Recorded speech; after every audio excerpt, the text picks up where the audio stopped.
யோக பவனத்திலிருந்து டாக்டர் புவனேஸ்வரி. நம்ம உடம்புல இருக்கக்கூடிய முக்கியமான ஒரு பகுதி எதுன்னு நிறைய சொல்லலாம். ஆனால் முதுகெலும்பு ரொம்ப முக்கியம். ஆனால் அந்த முதுகெலும்பை சரியாக பயன்படுத்தாமல் நம்மளுடைய பாஸ்டர் தப்பாக இருக்கிறதுனால நிறைய பேருக்கு இப்போ முதுகு வலி வருது. உதாரணத்துக்கு ஐடியில் ஒர்க் பண்ணுறவங்க ப்ரெக்னெண்ட்டாக இருக்கும்பொழுது முதுகு வலி வரும். அதே மாதிரி மதர் ஃபீட் பண்ணும்போது, டெலிவரி முடிஞ்ச பிற்பாடு முதுகு வலி, நிறைய பேருக்கு டெஸ்க் ஜாப் பண்ணிட்டு இருக்காங்களே அவங்களுக்கு முதுகு வலி. இந்த மாதிரி பலவிதமான முதுகு வலி. அது எங்கெங்க? Lower back, mid back, upper back, கழுத்து வலி. இது வந்து கொஞ்சம் கொஞ்சமாக மாறி ஸ்பாண்டிலைசஸ் ஆகும். இந்த வலியெல்லாம் சரி பண்றதுக்கு நான் சிம்பிள் டெக்னிக் உங்களுக்கு நான் இன்னைக்கு சொல்லிக் கொடுக்க போறேன். வாங்க பார்க்கலாம். முதல்ல வஜ்ராசனத்துல உட்காந்துக்கங்க. நிறைய பேரால வஜ்ராசனத்துல உட்கார முடியல அப்படின்னா இந்த மாதிரி ஒரு குஷன் வச்சுக்கலாம். அமேசான்ல உங்களுக்கு கிடைக்கும் இந்த மாதிரி ஒரு குஷன்.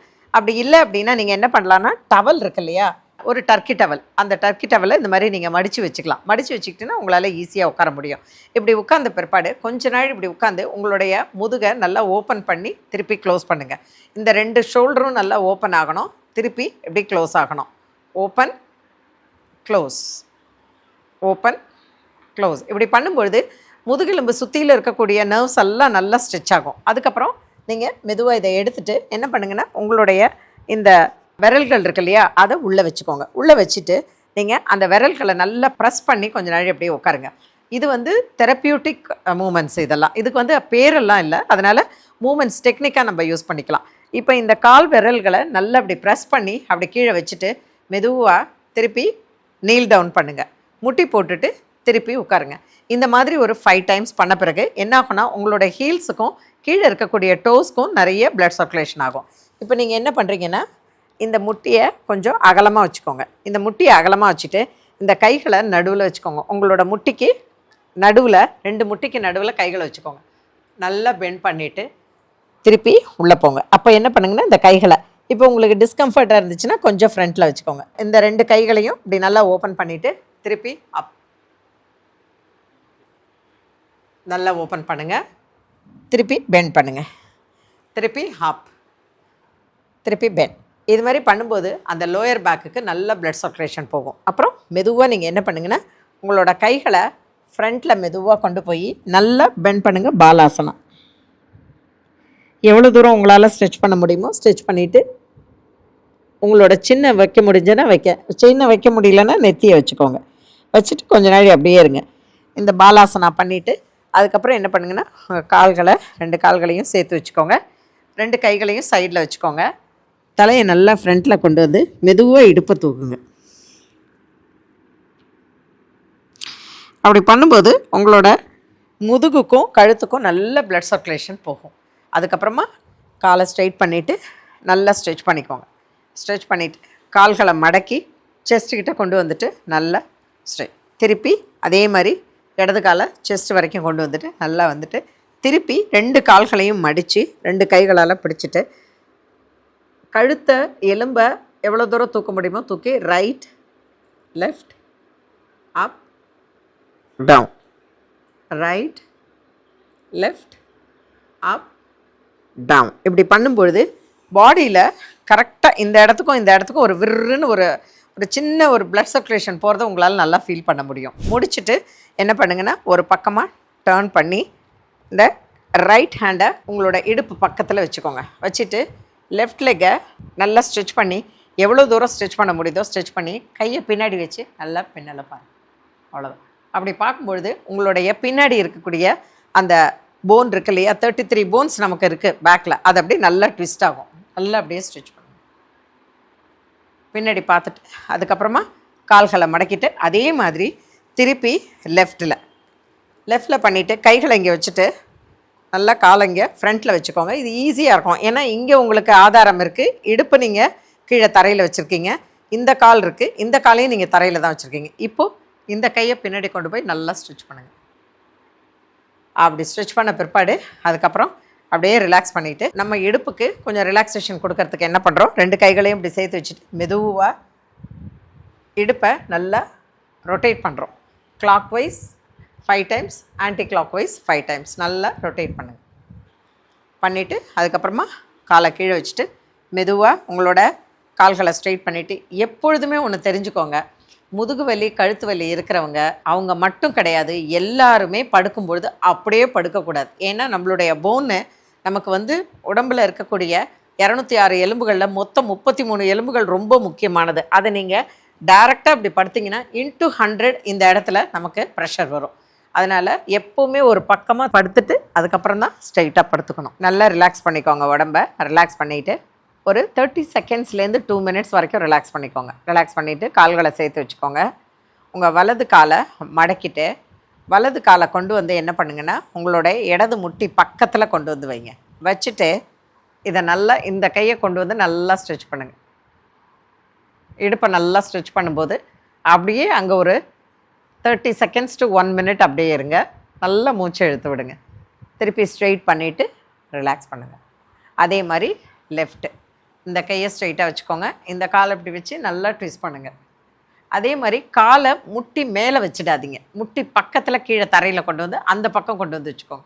வச்சுட்டு நல்லா ட்விஸ்ட் பண்ணுங்கள். ட்விஸ்ட் பண்ணி நல்லா எவ்வளோ தூரம் ட்விஸ்ட் பண்ண முடியுமோ ட்விஸ்ட் பண்ணிவிட்டு உங்களோட கை மேலே பார்த்து இருக்கணும். உங்கள் கையை பாருங்கள். தலையை அப்படி திருப்பி உங்களோட கையை பாருங்கள். நல்ல பாடியை ட்விஸ்ட் பண்ணுங்கள். இங்கே ஒரு 30 செகண்ட்ஸ் டு 1 மினிட்டு. அப்படி உங்களால் 30 செகண்ட்ஸை கவுண்ட் பண்ண முடியலன்னா 5லேருந்து 7 மூச்சு இழுத்து விடுங்க. இழுத்துட்டு அப்படியே காலை வச்சுட்டு அப்படியே ரிலாக்ஸ் பண்ணிவிடுங்க. ஒரு 30 செகண்ட்ஸ் ரிலாக்ஸ் பண்ணிக்கோங்க. பண்ணிவிட்டு கால்களை மடக்கி வச்சுட்டு 2 கைகளையும் உங்களுடைய உடம்புக்கு நேராக ஸ்ட்ரெயிட்டாக ஷோல்டர் லெவலுக்கு நேராக வச்சுக்கோங்க. வச்சுட்டு 2 கால்களையும் மடக்கி நல்லா ட்விஸ்ட் பண்ணுங்கள். ட்விஸ்ட் பண்ணிவிட்டு அதே மாதிரி இந்த பக்கம்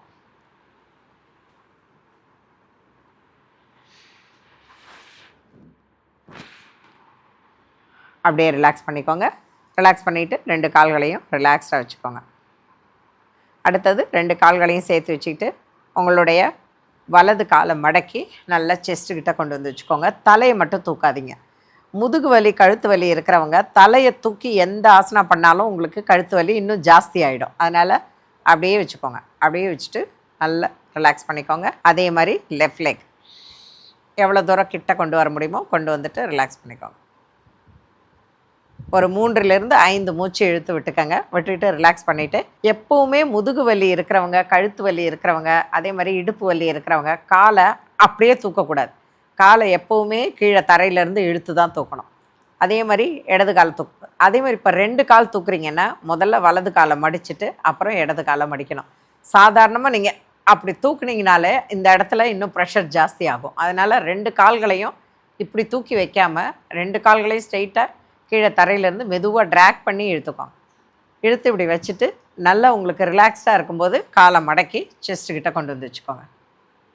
ஒரு 3லேருந்து 5 மூச்சு நல்லா இழுத்து விட்டுட்டு அதுக்கப்புறம் காலை ரிலாக்ஸ் பண்ணி வச்சுக்க வேண்டியது. நிறைவாக நான் ஒன்று சொல்கிறேன். இந்த கால்களை மடைச்சிட்டு அப்படி வச்சுட்டு மெதுவாக உங்களுடைய லோயர் பேக்கை ரொட்டேட் பண்ணுங்கள். பொறுமையாக ரொட்டேட் பண்ணுங்கள். ஒரு 5 டைம்ஸ் கிளாக் வைஸ். அப்புறம் மெதுவாக ரைட் அண்ட் லெஃப்ட். இன்னொரு முக்கியமான விஷயம், கை இல்லாமல் நீங்கள் திருப்பாதீங்க. அப்போ என்ன ஆகும், இருக்கிற வலி ஜாஸ்தி ஆகிடும். அதனால் ஏன்னா ஏற்கனவே இங்கே இடுப்பு வீக்காக இருக்குது. அப்போ நீங்கள் திருப்பி இப்படி தூக்கி தூக்கி பண்ணிங்கன்னா இங்கே வலி வந்து இருக்கிற வலியை விட அதிகமாக ஆகிடும். இந்த பயிற்சி பண்ணுறதுனால வலி ஜாஸ்தி ஆகிடும். அதனால் எப்போவுமே ஒரு ஹோல்டு பிடிச்சிக்கோங்க. பிடிச்சிக்கிட்டு மெதுவாக டர்ன் பண்ணுங்கள், ரெஸ்ட் எடுங்க, ரிலாக்ஸ் பண்ணுங்கள், திருப்பி அடுத்தது பண்ணுங்கள். ஒரு 3 முறை ரைட்டு 3 முறை லெஃப்ட்டு பண்ணிவிட்டு காலை பண்ணி ரிலாக்ஸ் பண்ணிக்கோங்க. அதுக்கப்புறம் ஷவாசனா இல்லைன்னா சாந்தி ஆசனம். முதுகு வலியை என்றைக்குமே நீங்கள் அதோட வாழ பழகாதீங்க. வலி வந்துருச்சுன்னா அதை எடுத்து வெளியில் போடணும். வெளியில் போடுறதுக்கு மருந்து மாத்திரை டெம்பரவரி ரிலீஃப் தான். ஆனால் இந்த மாதிரியான யோக பயிற்சி முறைப்படி சரியாக ஒரு கைடன்ஸோடு நீங்கள் பண்ணிங்கன்னா நிச்சயமாக அந்த வலியை சரி பண்ணிடலாம்.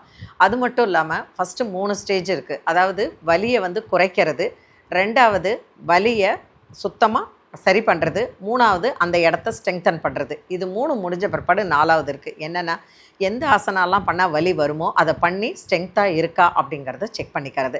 ஸோ இதை வந்து முறைப்படி என்கிட்ட யார் முதுகு வலின்னு வந்தாலும் கழுத்து வலி ஸ்பாண்டிலோசிஸ்ன்னு வந்தாலும் 3 மாதத்துக்குள்ளார பியூராக அவங்கள நல்லபடியாக சரி பண்ண முடியும் யோக பயிற்சியின் மூலமாக. மருந்து மாத்திரை எதுவுமே இல்லாமல் கன்சிஸ்டண்டான ஒரு பயிற்சி, தொடர்ச்சியான பயிற்சி இருக்கணும். அதே சமயத்தில் உங்களுடைய ஷோல்டரை எப்போவுமே ஸ்ட்ரெயிட்டாக வச்சுக்கோங்க. உட்காரும்போது நேராக உட்காருங்க. வண்டி ஓட்டும்போது கார் ஓட்டும்போது உங்களோட கைகளை ஸ்ட்ரெயிட்டாக வச்சுக்கோங்க. முதுகை எப்போவுமே ஸ்ட்ரெயிட்டாக இருக்கும் பொழுது உங்களுக்கு அந்த வலி வருவதற்கான வாய்ப்பு இல்லை. இத்தனை நாள் இப்படி இருக்கிறவங்க கூட இப்போ இனிமேல் இப்படி உட்கார பழகுங்க. இப்படி உட்காந்து பழகி இப்படி நேராக உட்காரும் பொழுது உங்களுக்கு வலி வரும். அந்த வலி பரவாயில்ல, அது நல்ல வலி. அதனால் அந்த நல்ல வலியை பொறுத்துக்கிட்டு நீங்கள் நேராக உட்காந்திங்கன்னா உங்களோட இடுப்பும் சரி, உங்களோட முதுகும் சரி, உங்களோட பாஸ்டரே அழகாக இருக்கும். நம்ம நடக்கும்போதும் நிமிர்ந்து நடக்கணும், உட்காரும் பொழுது நிமிர்ந்து உட்காரணும். நேர்கொண்ட பார்வைன்னு பாரதி சொன்ன மாதிரி நேராக பார்த்து கரெக்டாக பேசி அழகாக சிரித்து உடம்பை நல்லா வச்சுக்கிறது அப்படிங்கிறது உங்கள் கையில் தான் இருக்குது. தீதும் நன்றும் பிறர் தர வாரா. வணக்கம்.